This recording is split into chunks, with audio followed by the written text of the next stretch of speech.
नमस्कार, MP news देख रहे हैं। यहाँ पर मैं हूँ आपके साथ मुस्कान। स्वागत है आप सभी का राजधानी लाइव में। तो बात सबसे पहले राजधानी दिल्ली की करेंगे, जहाँ पर कोरोना की तीसरी लहर के संकेत के बीच देश में पहली बार बच्चों का कोरोना वैक्सीनेशन आज से शुरू हो रहा है। इस कड़ी में सबसे पहले 15 से 18 साल की उम्र के बच्चों का वैक्सीनेशन होगा और इस एज ग्रुप के लिए भारत बायोटेक कंपनी की कोवैक्सीन को मंजूरी दी गई है। वहीं वैक्सीन निर्माता कंपनी भारत बायोटेक ने दावा किया है कि उसकी वैक्सीन का प्रभाव बच्चों पर अच्छा है। ट्रायल के बाद इस वैक्सीन को बच्चों के लिए बेहद सुरक्षित पाया गया है। बच्चों में वयस्कों की तुलना में औसतन 1.7 गुना ज्यादा एंटीबॉडीज बनने की बात भी कही गई है। वैक्सीनेशन के लिए 1 जनवरी से रजिस्ट्रेशन की शुरुआत हो चुकी है और साथ ही अपॉइंटमेंट ऑनलाइन या ऑन साइट भी बुक किए जा सकते हैं। बच्चों को अभी कोवैक्सीन लगाई जाएगी। आपको बता दें कि आज से जिसकी शुरुआत हो रही है, जिसको लेकर लगातार तमाम राज्यों की सरकारें सक्रिय हो गई हैं। पहले से ही इसका नोटिफिकेशन जो है वो केंद्र द्वारा जारी कर दिया गया था और बताया गया था कि 3 तारीख से बच्चों के वैक्सीनेशन का कार्यक्रम शुरू होगा। तो आज से बच्चों का वैक्सीनेशन शुरू होने जा रहा है।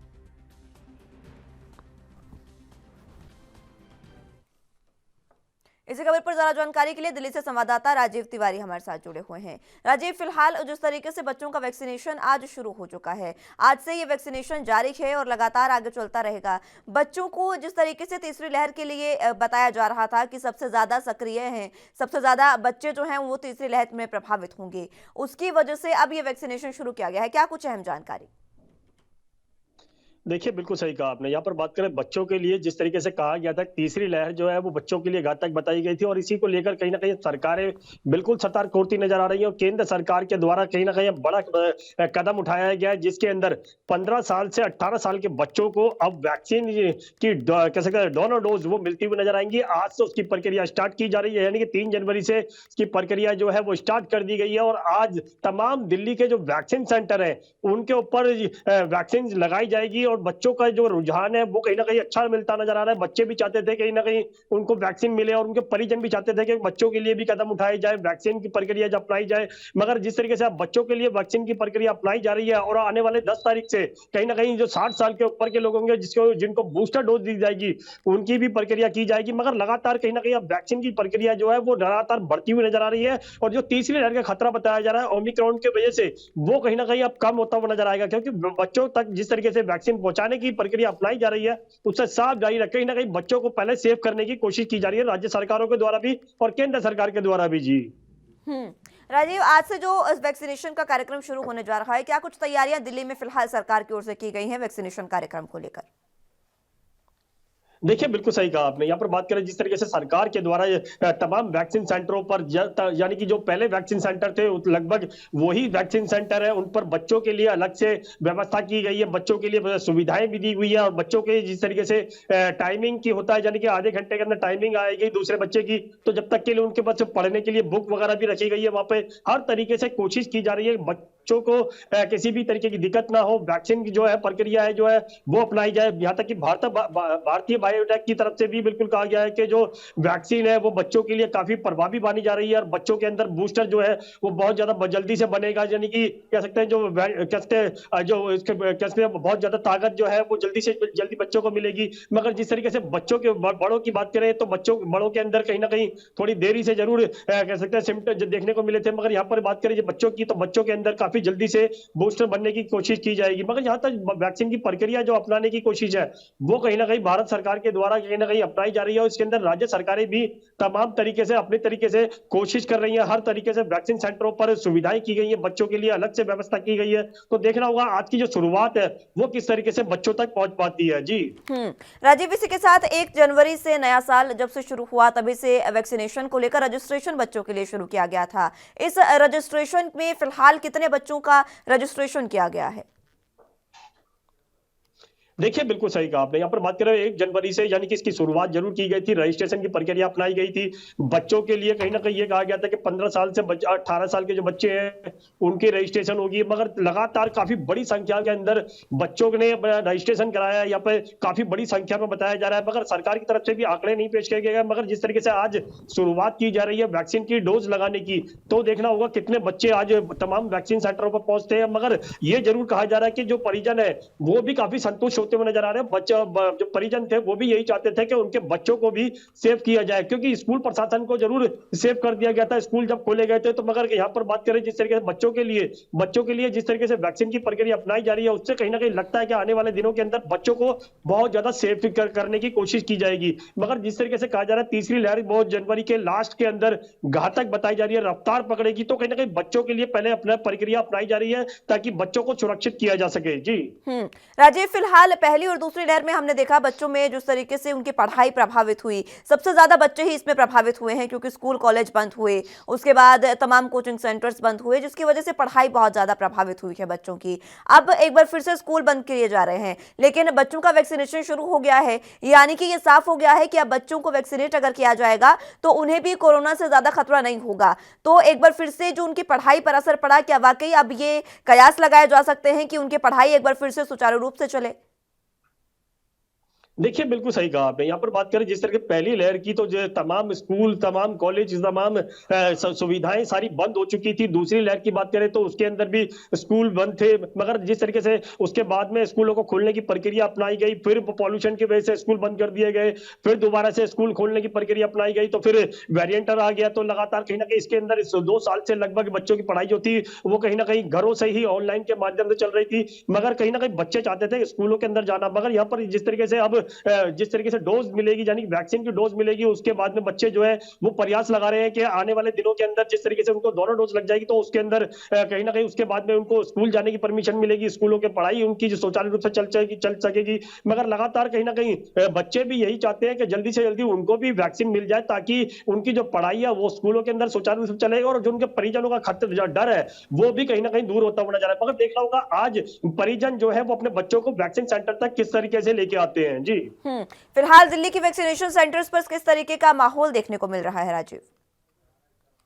देखिए, बिल्कुल सही कहा आपने। यहाँ पर सुबह से ही लगा से 8 बजे की बात करें तो 8 बजे से ही लगातार वैक्सीन सेंटरों पर जो है बच्चे और उनके परिजन दोनों ही मौजूद होते हुए नजर आ रहे हैं। लगातार के यही प्रयास लगाए जा रहे हैं ताकि उनका नंबर जल्दी से आए और उनको जो वैक्सीन है उनके और उनके बच्चों को लगातार वैक्सीन जो है वो मिल सके। मगर बच्चों के अंदर कहीं ना कहीं उत्साह जरूर है और बच्चे भी यही चाहते हैं कि वैक्सीन की दोनों डोज उनको जल्दी से जल्दी लगे ताकि संक्रमण जो है वो कम रफ्तार से फैलता हुआ नजर आए। मगर यहाँ पर जिस तरीके से बच्चों के अंदर उत्साह जरूर है और बच्चे सुबह से ही कहीं ना कहीं वैक्सीन सेंटरों पर देखने को मिल रहे हैं। जी बच्चे वैक्सीनेशन सेंटर्स पर आ रहे हैं, किस तरीके के इंतजाम किए गए हैं? क्योंकि कोरोना से बचने के लिए वैक्सीनेशन किया जा रहा है, क्या कोरोना प्रोटोकॉल का पालन किया जा रहा है या फिर जो लोग वहां पर मौजूद हैं, अभिभावक वहां पर मौजूद हैं, वो क्या कोरोना प्रोटोकॉल का पूरे तरीके से पालन कर रहे हैं? देखिए, बिल्कुल सही कहा आपने। यहाँ पर बात करें कोरोना गाइडलाइन की तो कहीं ना कहीं उसका पॉल्यूशन कह सकते हैं कंट्रोल जरूर करते हुए नजर आ रहे हैं। यहाँ तक कि मास्क लगा के आ रहे हैं बच्चे और उनके जो परिजन है वो भी मास्क लगा के आ रहे हैं, सैनिटाइजर भी हाथों में है और यहाँ तक कि सोशल डिस्टेंसिंग भी बनाई जा रही है। मगर जो तमाम वैक्सीन सेंटरों पर जो सुविधाएं हैं वो भी कहीं ना कहीं चाहे वो सिविल डिफेंस के द्वारा हो, दिल्ली पुलिस के द्वारा हो, लगातार कहीं ना कहीं वो भी सोशल डिस्टेंसिंग बना रहे हैं ताकि लोगों को दिक्कत ना हो, एक दूसरे से संपर्क ना बने। मगर जो लाइनों के द्वारा कहीं ना कहीं बच्चों को अंदर पहुंचाया जा रहा है उसके लिए प्रक्रिया बिल्कुल अपनाई जा रही है। मगर देखना होगा इस रफ्तार से, बच्चों की रफ्तार से जो वैक्सीन की प्रक्रिया है वो किस तरीके से रफ्तार पकड़ती हुई नजर आएगी। आने वाले दिनों के अंदर लगभग 10 जनवरी से इसके कैसे बूस्टर डोज की भी शुरुआत की जानी है। तो कहीं ना कहीं बच्चों के लिए कहीं ना कहीं दिल्ली सरकार कहे, केंद्र सरकार कहे, दोनों ही तरफों से कोशिश जरूर की जा रही है। जी दोनों तरफों से कोशिश की जा रही है। क्या केजरीवाल सरकार का कोई बयान केजरीवाल की ओर से सामने आया? क्योंकि आज पहला दिन है वैक्सीनेशन का, बच्चों को उनको प्रोत्साहित करने के लिए, उनकी हौसला अफजाई करने के लिए क्या कोई बयान? देखिए, बिल्कुल सही कहा आपने। यहाँ पर बात करें दिल्ली सरकार की तो अरविंद केजरीवाल ने जिस तरीके से पिछले कुछ दिनों के अंदर कहा कि उनके पास बेडों की सुविधाएं हैं, बच्चों के लिए तमाम बेड बना दिए गए हैं, लगभग बहुत ज्यादा संख्या के अंदर बेड उपस्थित है, बेडों की संख्या बहुत ज्यादा है अभी अस्पतालों के अंदर। मगर जिस तरीके से बच्चों के लिए कहीं ना कहीं तीसरी लहर घातक बताई जा रही थी और दिल्ली सरकार भी यही प्रयास कर रही थी कि बच्चों के लिए भी कहीं ना कहीं वैक्सीन जो है वो जल्दी से जल्दी पहुंचे और इसीलिए कहीं ना कहीं दिल्ली सरकार ने कई बार केंद्र सरकार से बातचीत भी की, तमाम रास्ते निकालने की कोशिश की गई। मगर जिस तरीके से अब वैक्सीन की जो प्रक्रिया है वो जब अपनाई जा रही है जो आज बच्चों को इसकी वैक्सीन की प्रक्रिया जो है वो अपनाई जाएगी और वैक्सीन की पहली डोज बच्चों को लोगों की लगेगी तो कहीं ना कहीं दिल्ली सरकार भी संतुष्ट होती हुई नजर आ रही है। मगर अभी तक दोबारा से कहीं ना कहीं दिल्ली सरकार की तरफ से ऐसा कोई बयान नहीं दिया गया। मगर आने वाले दिनों के अंदर जिस तरीके से आज की प्रक्रिया अपनाई जाती है तो शायद लगता है कि लगभग शाम होते होते कहीं ना कहीं दिल्ली सरकार की तरफ से भी कोई बड़ा बयान सामने आता हुआ नजर आएगा। जी ठीक है राजीव, बहुत शुक्रिया हमारे साथ जुड़ने के लिए और तमाम अहम जानकारी के लिए। तो अगली खबर की रुख कर लेते हैं। देश में कोरोना और ओमिक्रॉन वेरिएंट के मामले लगातार बढ़ते जा रहे हैं और कोरोना के मामलों की बढ़ती संख्या को देखते हुए चंडीगढ़ प्रशासन ने भी रविवार को आदेश दिए कि रेस्टोरेंट समेत hotel, coffee shop, marriage palace और बैंकेट हॉल अब 50% क्षमता के साथ खुलेंगे। साथ ही उन्होंने कहा कि टीके की दोनों खुराक लेने वालों को ही प्रवेश की अनुमति होगी। वहीं वो लोग जिन्हें वैक्सीन की दूसरी खुराक नहीं देनी है, उन्हें भी अनुमति दी जाती है। यह आदेश तत्काल प्रभाव से लागू होगा और इसके अलावा एक अन्य आदेश में प्रशासन ने कहा कि रविवार को सुखना झील बंद रहेगी। सोमवार से शनिवार तक सुबह 5 से 9 बजे तक और शाम 6 बजे से 8 बजे तक के अलावा सुखना झील में नौका विहार बंद रहेगा। इस दौरान उचित प्रोटोकॉल के साथ सुबह और शाम वॉक वाले विजिटर्स को अनुमति दी जाएगी। ये आदेश 3 जनवरी यानी आज से लागू हो गए हैं।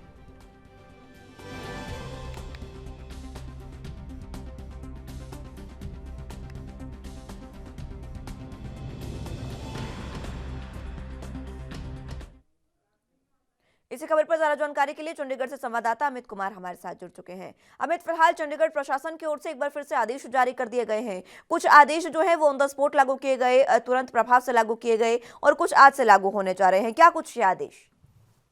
देखिए, इन आदेशों के लिए सबसे पहले ये बताना जरूरी है कि चंडीगढ़ में केसेस की संख्या एक एक्सप्लोसिव तौर पे बढ़ रही है। अगर मैं बात करूं कि 31 दिसंबर को चंडीगढ़ में 49 केसेस आए थे, 1 जनवरी को ये आंकड़ा 70 पे पहुंच गया था और वही कल की मैं बात करूं तो ये आंकड़ा 96 था। तो आप देख सकते हैं मेजर एक्सप्लोजन देखने को मिला। चंडीगढ़ में लगभग 100 के करीब कोरोना के पॉजिटिव केसेस आने शुरू हो चुके हैं चंडीगढ़ में, जिसके साथ चंडीगढ़ में एक्टिव केसेस 321 हो चुके हैं। चंडीगढ़ जैसे छोटे शहर के लिए एक बहुत बड़ी बात है और बहुत ही चिंताजनक बात है।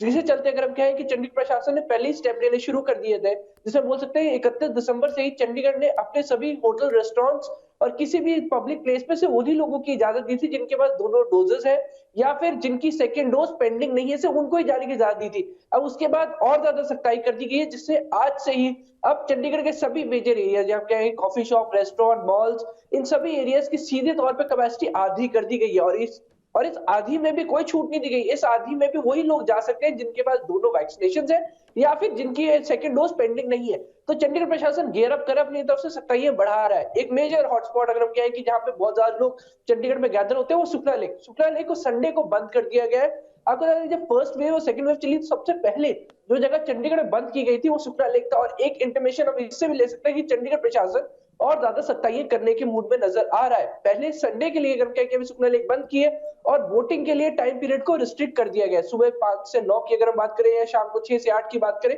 तो एक मेजर स्टेप है ताकि लोगों की भीड़ कम रहे और ज्यादा से ज्यादा लोग अगर हम कहें कोरोना के खतरे में रहे। वही वैक्सीनेशन पे जोर दिया जा रहा है। वही दूसरी बात, चंडीगढ़ में अगर हम कहें कि आज जो छोटे बच्चे हैं, अगर हम कहें कि 15 से 18 साल के बच्चे, उनकी वैक्सीनेशन भी आज से शुरू है। तो अपनी तरफ से चंडीगढ़ प्रशासन पूरी कोशिश कर रहा है कि सारे अगर हम कहें कि मापदंड फॉलो किए जाए, ज्यादा से ज्यादा रूल्स रेगुलेशन फॉलो किया जाए, लोगों पे सख्त से सख्त अवेयर किया जाए और जो लोग रूल्स का पालन ना करें उन पर सख्त से सख्त कार्रवाई की जाए, ताकि चंडीगढ़ में जो एक्सप्लोसिव केसेस देखने को मिल रहे हैं तो वो कहीं ना कहीं ये है कि न्यू ईयर के चलते वो एक्सप्लोसिव केस बन के रह जाए और उसके बाद ये जो पीक में जाता हुआ नजर आ रहा है वो कर्व नीचे आ जाए। जी। लेकिन अमित, देखिए, समझने वाली बात यह है कि प्रशासन अब लगातार सख्ती दिखाने के मूड में दिख रहा है। हाल ही में निकाय चुनाव हुए हैं। निकाय चुनावों की वजह से भी कहीं ना कहीं कहा जा सकता है कि ये जो तमाम जो केसेस हैं वो कहीं ना कहीं बड़े हैं, वो भी तो कारण माना जा सकता है। देखिए, अगर हम मानते हैं एमसी इलेक्शन एक फैक्टर हो सकते हैं, पर अगर हम उन दिनों का आंकड़ा देखें तो उस वक्त एक मेजर राइज नहीं देखने को मिला। तो उस वक्त हम कह सकते हैं कि चंडीगढ़ में एक मेजर जिस दिन रिजल्ट आया था उस दिन हम कह सकते हैं कि हाँ केसेस थोड़े बड़े नजर आए थे, पर अगर वोटिंग के डेज को कंसिडर करें तब हमें केसेस चंडीगढ़ में देखने को नहीं मिले थे। पर हाँ, ये एक फैक्टर हो सकता है कि शब लोग इन्फेक्ट हुए थे और उसके सिम्टम्स बाद में देखने को नजर आए, तो एक मेजर फैक्टर वो भी है। पर सीधे तौर पर उन पे ब्लेम लगाना पॉसिबल नहीं होगा। देखिए, चंडीगढ़ को चलाने के लिए एमसी इलेक्शंस करवाने भी जरूरी है, क्योंकि अगर एमसीज ही नहीं होंगे, नगर काउंसिल्स ही नहीं होंगे, तो लोग अपनी डिमांड्स, अपनी परेशानियां लेके किसके पास जाएंगे। तो ये भी एक अहम चीज है और इसको भी नजरअंदाज नहीं किया जा सकता। जी बिल्कुल। लेकिन फिलहाल जो तमाम आदेश दिए गए हैं चंडीगढ़ प्रशासन द्वारा, उसको पूरे तरीके से अमल करने के लिए, उस पर उनको पूरे तरीके से जमीनी हकीकत पर लागू करने के लिए किस तरीके के प्रयास चंडीगढ़ की पुलिस द्वारा किए जा रहे हैं?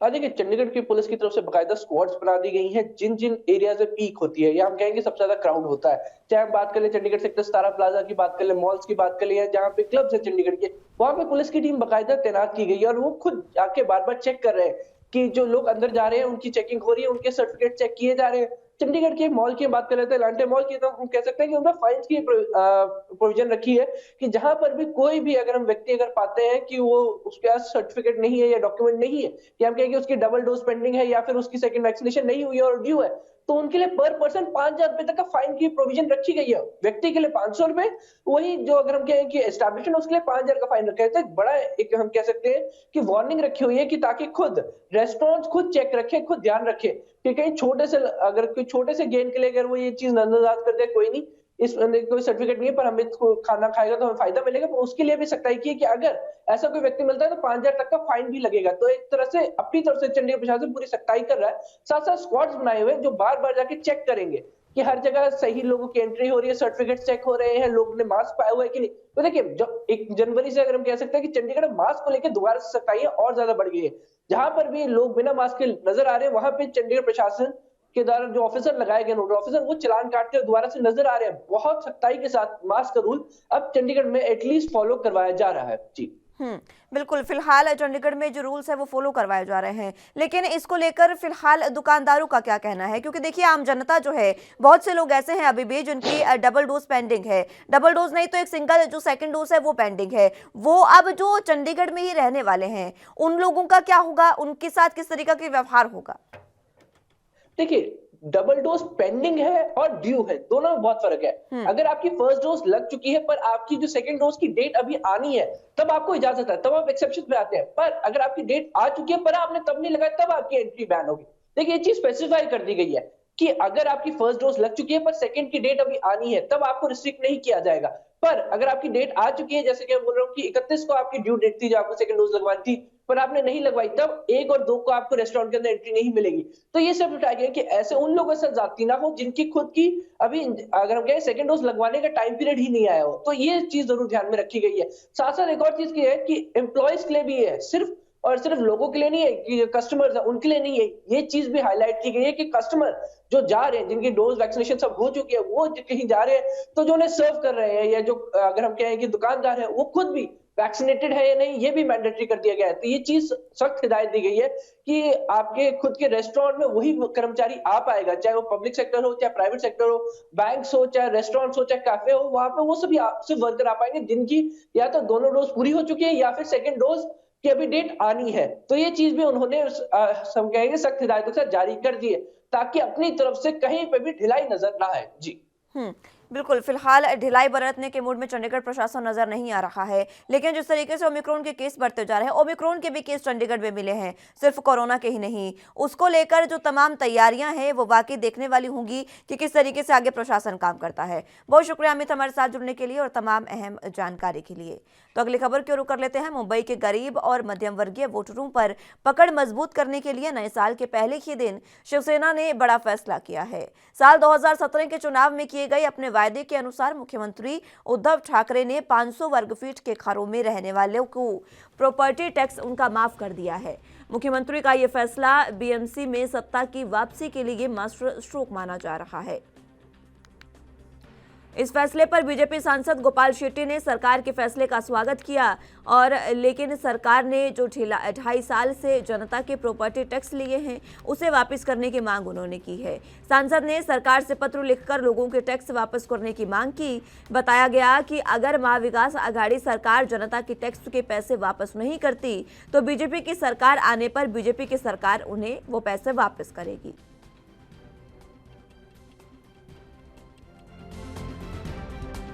महाराष्ट्र सरकार ने 500 वर्ग फुट के घर को टैक्स फ्री कर दिया है। हालांकि अब मुंबई में चुनाव है, इसको देखकर यह माना जा रहा है कि महाराष्ट्र सरकार ने यह फैसला लिया है, लेकिन इसके पहले देवेंद्र फडणवीस सरकार जब थी उस वक्त भी यह मुद्दा उठाया गया था, लेकिन उस वक्त बात नहीं बनी थी। हालांकि विधानसभा में आवाज़ उठाने के बाद यह फैसला महाराष्ट्र सरकार ने लिया है। पूरे मामले पर अपनी बात रखने के लिए सांसद गोपाल शेट्टी जी हमारे साथ है। सांसद जी, सरकार ने फैसला तो लिया लेकिन काफ़ी देर बाद लिया, अब आगे क्या? नहीं, देखिए मुंबई शहर के लोगों की याददाश्त कितनी कमज़ोर है। ये फैसला बहुत पहले लिया। 2017 में शिवसेना ने घोषणा किया था कि हम 500 फुट का असेसमेंट टैक्स नहीं लेंगे। मुंबई महानगर पालिका ने ठहराव करके महाराष्ट्र विधानसभा में भेजा, वहाँ पर कायदा बन के यहाँ पर आया और इम्प्लीमेंट हो गया। लेकिन अधिकारियों ने कायदा में इस प्रकार की गड़बड़ी की जिससे सिर्फ 20% ही टैक्स कम हुआ, 80% नहीं हुआ। फिर लोगों ने चिल्लाना शुरू किया। मेरे पास प्रार्थना एकता कोऑपरेटिव सोसाइटी के लोग आए निवेदन लेकर, और मैंने उस निवेदन के ऊपर चिट्ठी मेरा लगाकर 28/1/2019 को देवेंद्र फडणवीस के पास भेजा। मैंने बोला ये गलत हुआ, इसको ठीक ठाक करना चाहिए। फिर उसके बाद में ठीक ठाक करने का प्रारंभ हुआ।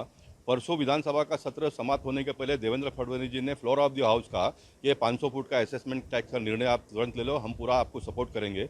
और कल उद्धव जी ने इसका डिक्लेयर किया, घोषित किया।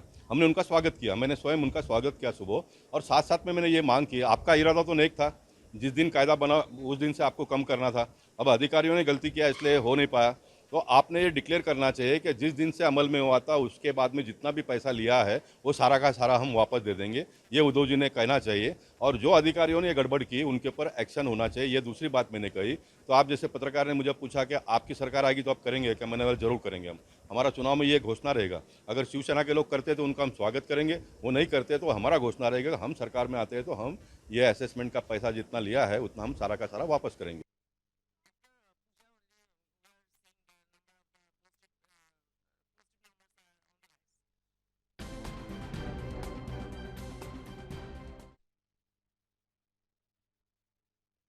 सत्यप्रकाश सोनी हमारे साथ जुड़े हुए हैं। सत्यप्रकाश, फिलहाल जिस तरीके से अब ये प्रॉपर्टी का मामला सामने आया है जिसमें 500 वर्ग फुट के घर जिनके हैं उनको टैक्स जो है वो माफ करने का ऐलान किया है महाराष्ट्र की सरकार ने, उसके बाद उन पर जिस तरीके से ये अब आरोप लगे हैं, जिस तरीके से आरोप लगाए हैं सांसद ने, क्या कुछ ये आरोप है ये भी बताएं।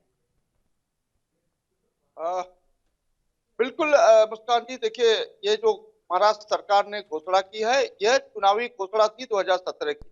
महाराष्ट्र सरकार ने कहा था कि जब वह चुनाव जीत कर आएगी तो 2017 वाले चुनाव में 500 वर्ग फुट के घरों में रहने वालों के लिए प्रॉपर्टी टैक्स में फ्री कर देगी, इस तरह की बात कही थी। हालांकि उसके बाद सरकार ने आने के बाद सरकार ने इम्प्लीमेंटेशन की बात कही। उस दौरान जो है देवेंद्र फडणवीस के साथ वाली भी सरकार थी, साथ में सरकार बनाने की बात कही गई थी। लेकिन उसके बाद जब इम्प्लीमेंटेशन हुआ तो उन्हीं के अधिकारियों ने कहा कि इसमें कुछ गड़बड़ी है, मामले को वहीं खत्म कर खाली 20% टैक्स माफ किया गया था। उसके बाद ये मामला दब गया था। लेकिन जिस तरह से शीतकालीन सत्र इस बार चलाया गया उसमें विपक्ष में बैठे देवेंद्र फडणवीस ने सीधे तौर पर आवाज उठाई। उन्होंने कहा कि तुरंत इसको इम्प्लीमेंट किया जाए। उसके बाद महाराष्ट्र सरकार में आनंद फानन में इसको इम्प्लीमेंट कर दिया। लेकिन इसको लेकर अब सांसद गोपाल शेट्टी ने कहा है कि हम महाविकास आघाड़ी सरकार का स्वागत करते हैं कि उन्होंने अच्छा निर्णय लिया, लेकिन वो 2.5 सालों में जिन लोगों ने अब तक प्रॉपर्टी टैक्स भरे हैं उन्हें वापस भी करना सरकार की जिम्मेदारी बनती है। अगर महाविकास आघाड़ी सरकार वापस नहीं करती है तो उनकी सरकार आने पर यह वापस करेगी। लेकिन सबसे बड़ी बात कि मुंबई महानगर पालिका का चुनाव होने वाला है, सरकार ने ऐसे वक्त पे निर्णय लिया है जब सरकार महानगर पालिका में बैकफुट पे हो रही है, क्योंकि लगातार महानगर पालिका में एक के बाद एक भ्रष्टाचार का उजागर हो रहा है। ऐसे में सांसद जी का कहना है कि महाविकास आघाड़ी सरकार 500 वर्ग फुट में जो टैक्स फ्री किया है वो कहीं न कहीं मनपा चुनाव को देखते हुए किया है और इसका लाभ लेने के लिए किया है। जी मुस्कान जी। सत्यप्रकाश, फिलहाल जिस तरीके से बीएमसी में अभी चुनाव होने वाले हैं, निकाय चुनाव नजदीक है मुंबई में, उसी को लेकर बताया जा रहा है कि मुंबई में महाविकास आघाड़ी सरकार का ये फैसला है। अब आगामी जो चुनाव है उनको लेकर क्या कुछ सियासी समीकरण देखते हैं आप? देखिए मुस्कान जी, सियासी समीकरण सीधे तौर पे बताता है कि 500 वर्ग फुट में रहने वाले मध्यम वर्गीय लोग रहते हैं, खासकर मराठी भाषी लोग रहते हैं। अब ऐसे में मुंबई के अगर इलाकों की बात करें, जो कांचन मार्ग करे, दादर करे, सांताक्रूज करे, मलाड करे, गोरेगांव करे, जोगेश्वरी करे, विलेपार्ले करे, तो तमाम ऐसी जगह है जहां करीब 16 लाख घर है जिनको सीधे तौर पर फायदा मिलेगा। यानी कि अगर 16 लाख घरों की आप बात करते हैं तो कम से कम 25 लाख परिवार वहां रहते हैं। अगर 25 लाख परिवार रहते हैं यानी कि 50 लाख वोटर सीधे तौर पर मुख्यमंत्री के इस फैसले का स्वागत करते हैं, उनको सीधे फायदा होगा।